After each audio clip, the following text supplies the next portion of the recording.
used to believe that if you loved someone hard enough, the universe would find a way. I was 23 years old and I still believed that, even after everything. Even after my father walked out of our lives when I was barely old enough to understand what a door closing permanently actually meant. Even after our relatives slowly, politely, found other things to do with their Sunday afternoons. Even after the money got tight, and then tighter, and then the kind of tight that keeps you awake at 3 a.m, doing the same math over and over, and getting the same impossible answer. I still believed it. Because I had my ma, and she is everything. She's the woman who used to hum old film songs while sweeping the floor, who always somehow made dal taste like it had taken all day, even when it had taken 20 minutes. Who pressed her hand to my forehead every morning before I left for work, as if she were blessing me. She's the one person in my life who never once made me feel like I was too much, or not enough, or in the way.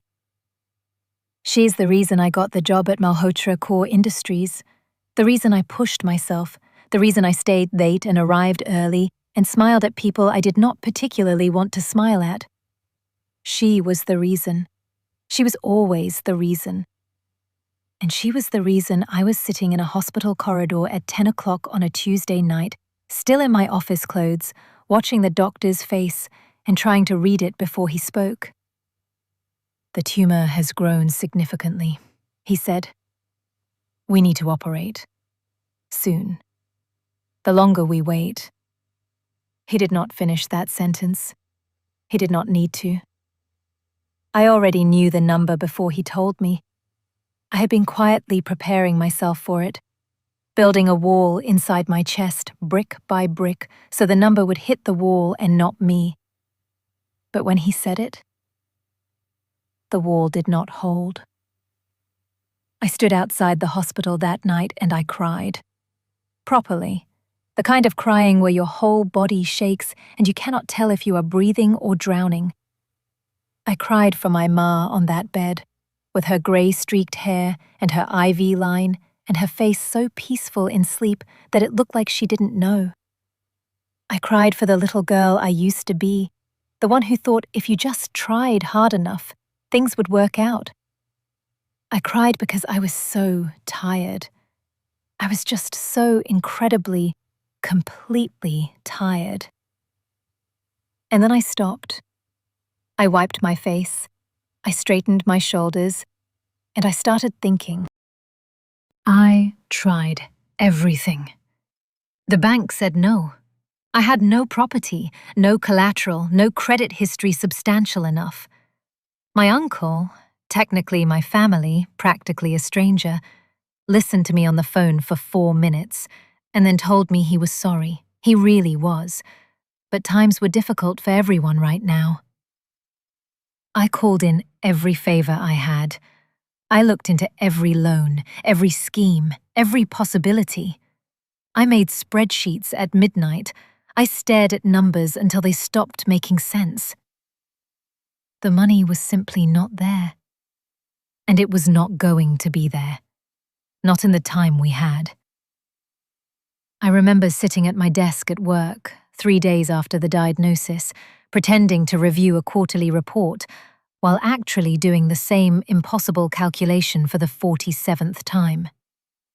Malhotra Core Industries occupied the top 6 floors of a glass tower in the heart of Mumbai. I worked on the 22nd floor, comfortably distant from the top. The CEO existed somewhere above the clouds, in a world that had nothing to do with mine. I had seen him exactly twice in 2 years, both times in the elevator. Both times he had looked at his phone. Both times I had looked at the floor. Rayansh Malhotra, tall, sharp-jawed, dark eyes that seemed to be permanently set to a temperature just below comfortable. The kind of man who made a room feel slightly smaller simply by entering it. I had no opinion of him beyond that. He was my CEO. He was somewhere above the clouds. he had nothing to do with me. And then his assistant called me into his office. I stared at the elevator ride to the top floor. I remember adjusting my dupatta. I remember telling myself it was probably routine, performance review, some administrative thing. It was not a performance review. He was sitting behind a desk the size of a small country, the entire Mumbai skyline spread out behind him through floor-to-ceiling glass when I walked in. He did not look up immediately. When he did, it was with the expression of someone completing a formality rather than meeting a person. "Sit down," he said. I sat. What he said next I will probably be turning over in my mind for the rest of my life. He had heard, through whatever invisible channels powerful men use to hear things, that I was in a difficult situation. He was looking for someone to fulfill a specific role, a contract, 2 years of marriage for appearances, for the company's reputation during a sensitive business period, separate rooms, no interference in each other's lives, a monthly allowance, enough, more than enough, to cover everything. He slid the contract across the desk. I sat there and I thought, this is not real. This is not something that happens in real life. This is the kind of thing that happens in stories. But the contract was very real. The paper was thick and expensive, the kind of paper that means what is printed on it will absolutely hold in court. And the number in Clause 7, the monthly allowance, was very, very real. He watched me read it with the patience of someone who had already decided the outcome and was simply waiting for the formality to catch up.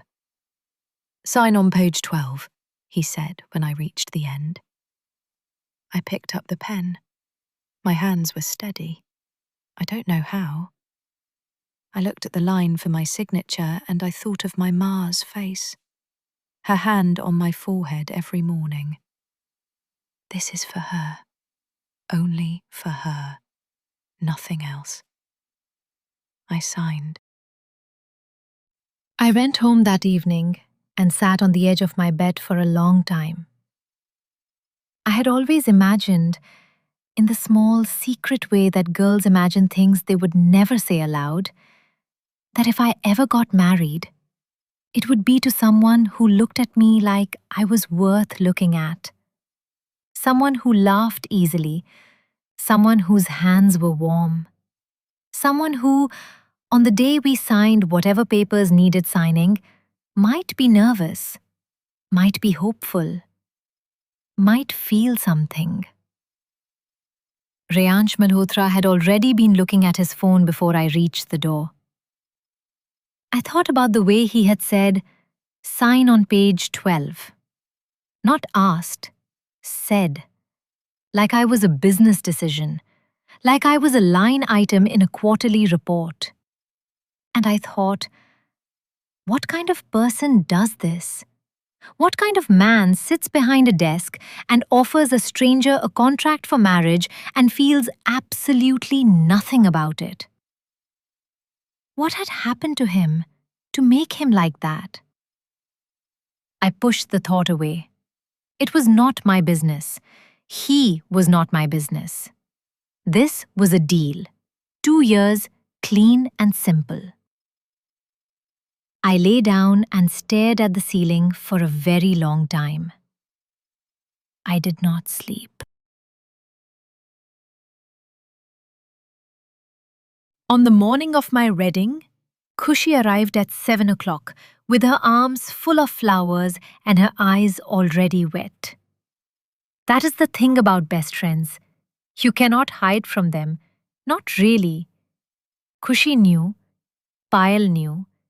I had told them everything because they would have found out anyway, and because some things you simply cannot carry alone. They had not tried to talk me out of it. They had cried a little. And then Payal had said, with that quiet practicality of hers, "Then we are going to make you the most beautiful bride the city has ever seen." And they had. The ruby red lehenga, the gold embroidery, the mehndi that Kushi had insisted on, all the way to my elbows, she said, nothing less. The mang tikka, the naat with its thin gold chain. I stood in front of the mirror and looked at the girl looking back at me. She looked like a bride. She looked nothing like how she felt. My ma came in. She stood in the doorway and looked at me, and her face, her kind, tired, beloved face, completely fell apart.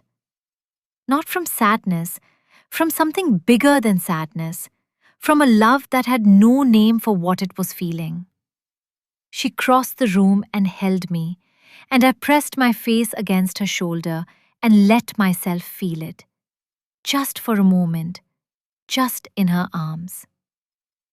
Then I straightened, took a breath, put the smile back on. The wedding hall was everything it was supposed to be. Marigolds and roses and string lights and the warm glow of the sacred fire. He was already seated when I arrived. Ivory sherwani, gold at the collar, sharp jaw, dark eyes on the fire. He did not look up when I sat beside him. Not immediately. But I felt it, the moment his gaze moved to me.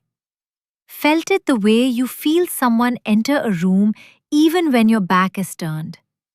It lasted barely a second, and then he looked away, back to the fire, back to wherever Reyansh Malhotra went when he did not want to be present. Around us, the family, his dadi, a small woman with silver hair and sharp, warm eyes that missed absolutely nothing.